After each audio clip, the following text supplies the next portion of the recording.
What do we know about Jennifer Gledhill's affair? Let's bring in the experts to help us with this investigation. Nationally known psychotherapist and author, Dr. Robi Ludwig. She's also the host of the podcast and YouTube series, The Pivot with Dr. Robi Ludwig.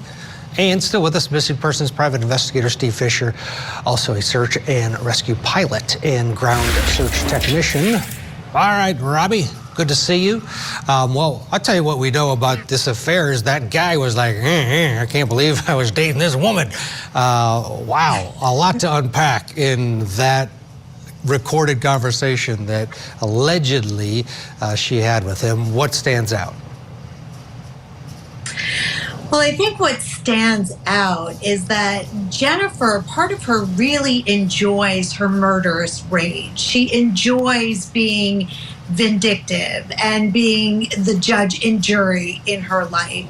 And I wonder, I think if we look at it diagnostically, she would have borderline personality disorder, which tends to see people in terms of all good or all bad. And antisocial personality disorder, she's able to do whatever she wants because she determines it's okay. And this was a test. She was testing the person she was having an affair with to see if he could love her aggressive side, if he could love her even though she was murderous. And what she discovered is no, he could not. That this was a deal breaker. And I think that this is something Jennifer really didn't know about her lover until she engaged in this type of dialogue with him. Yeah, but Dr. Ludwig, that's a 1 in a million that you would actually have a guy that she's been dating say, oh, honey, good job. Right? Or no? Or how many people are there? I write a novel about you. You're so inspiring. Right, every woman should be like you. You should run for office. But I think with people who... exactly. But I think with people like Jennifer, their reality testing is not so great.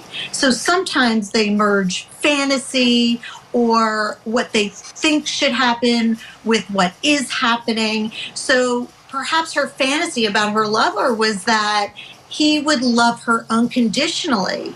And that's what she thought she was missing in her life. And her husband, who was all bad, he was so bad, he wasn't even a person anymore. So whatever happened to him was okay because he wasn't a person. So I think Jennifer is somebody who makes up her own rules as she goes. She has a fantasy of how to make her life perfect or better, and it just doesn't seem to work out for her. And I think we're discovering this right now. And Robi, if this goes to trial, as we expect it will, and he takes the stand, as we expect he will, I'm talking about the lover, boy, what evidence, because the jury's going to be scared all of a sudden from her once he regurgitates these communications, right?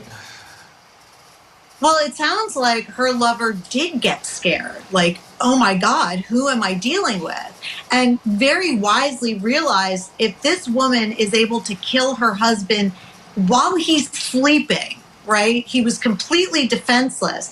Then what is she capable of doing to him? And so he wisely went to the state with this information. And so we're hearing just how dangerous this woman is and how this man probably thought she was exciting and sexual and sensuous. And then he's hearing this information about her vengeful plans. It is disturbing. And so he was right to realize that at the time and not shake it off and be in denial himself. Yeah.